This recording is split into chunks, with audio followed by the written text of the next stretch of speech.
And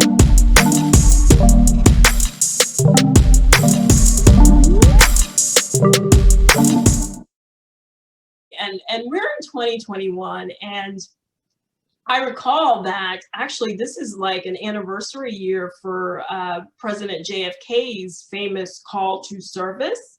Yep. And so I think, and I hope that this call to service, that service will be part of this post-pandemic recovery, and that veterans will be included in that as we think about, you know, if there are sort of plugs and headlines about, yes, this is, you know, sort of that 60th year anniversary, I think it is, I can't remember, but very important work, and definitely hats off to you for everything that you've been doing, and anything that we can do to help those who are working with veterans, as well as to educate people in general and companies. I think it's just time well spent.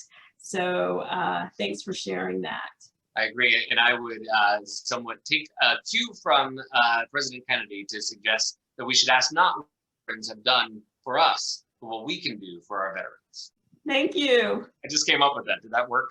Yes. It's heartfelt. I mean it. You know, it really is. You know, are we asking ourselves, have we done something to try a little bit harder when it comes to hiring and helping veterans on their transition? And here's what I mean by that.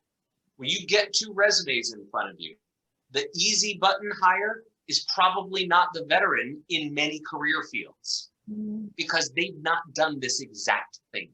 Yeah. You know, I was just talking to an Air Force veteran before I got on this call, and she has worked for 24 years in the Air Force doing program management. And as we talked deeper about her experience, the kind of program she run, we don't do that. Think about what the Air Force buys. Billions of dollars of airplanes and satellites and nuclear missiles. And we're fresh out of nuclear missiles in the civil Air Force, right? We don't do that. So she's not the obvious candidate to hire.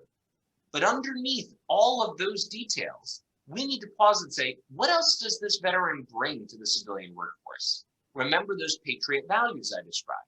Remember all of the characteristics that we value in someone who has served their country, and all of the experience they have gained in the course of being versatile, adaptable, moving all over planet Earth, and building that intercultural competency.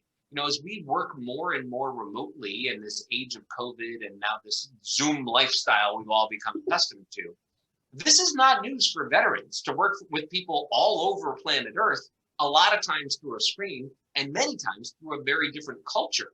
I can't tell you how many times I've met with some special operator who spent a lot of his time training Afghani police departments to do things. And they're very different cultures that they're working in, and that makes them very adaptable to a new culture in the civilian workforce as well.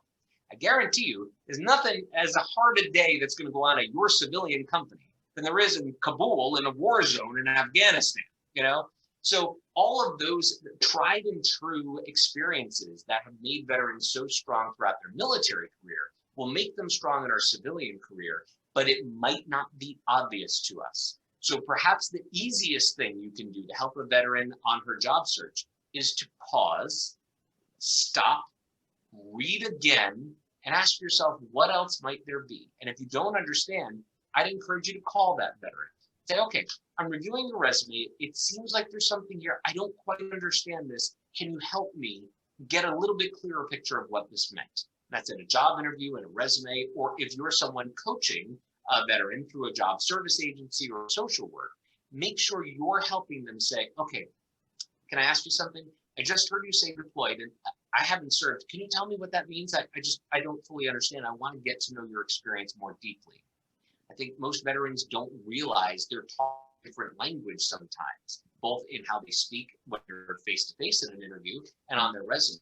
So the simplest advice for how to help a veteran is ask them questions that help you to understand.